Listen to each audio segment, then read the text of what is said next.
Joko Widodo palsu. Apalagi pas gelar perkara khusus 15 Desember 2025, di mana kami, tim penasihat hukum juga tersangka diberikan akses untuk melihat langsung ijazah saudara Joko Widodo yang disita oleh Polda, dan dari situ kami meyakini bahwa ijazah itu memang bermasalah. Kenapa? Karena selama ini ijazah yang diteliti oleh Pak Roy dan kawan-kawan adalah ijazah yang sama yang disita oleh Polda, yakni sebuah dokumen berijazah dengan foto seorang lelaki berkumis tipis dan berkacamata, yang itu kemudian kami yakini bukanlah foto Jokowi, dan itu menjadi dasar bahwa ijazah itu bermasalah.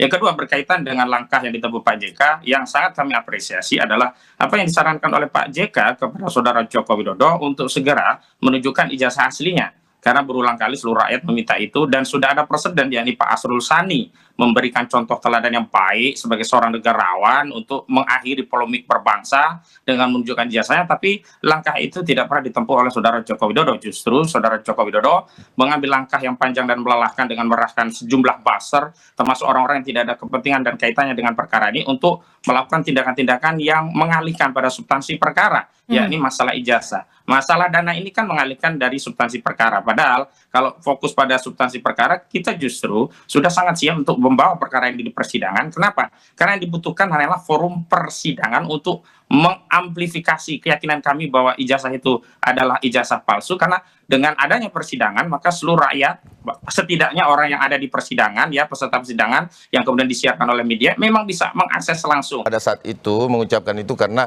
namanya beliau sibuk dengan kesibukannya, tidak update dengan persoalan. Karena kenapa? Kalau berbicara itu tentunya saya bisa menjawab Pak JK bahwa tidak perlu lagi kita menunjukkan, karena itu sudah menang di KIP dan itu sudah jadi konsumsi publik, ya toh? Itu yang pertama, bahwa sidang KIP mengizinkan itu, bukan hal rahasia lagi loh ya. Nah, terus kemudian yang kedua adalah UGM. Pak JK harus juga mengetahui itu, bahwa di UGM pun itu sudah disampaikan. Ada beberapa teman-temannya Bang Kosi mengatakan tidak pernah mengatakan asli, tapi kami melihat ada video jelas-jelas Rektor UGM menyatakan asli. Jadi hal-hal ini adalah maintenance isu ya. Nah, sehingga saya tetap mendukung Pak JK mengambil langkah hukum, tetapi tentunya harus melaporkan akun-akun tersebut. Nah, akun-akun ini memang harus diungkap, karena ini akan membawa norma-norma jelek di mata masyarakat, apalagi yang sekaliber Pak Yusuf Kalla. Kalau kemarin Mas Roy sempat mengucapkan bahwa isu ini, isu soal ada aliran dana di balik isu ijazah Jokowi ini sebenarnya justru datang dari pihak Pak Jokowi. Bagaimana Anda mencerna itu? Saya rasa itu mungkin karena pembicaraan yang dilakukan antar pertemuan ya.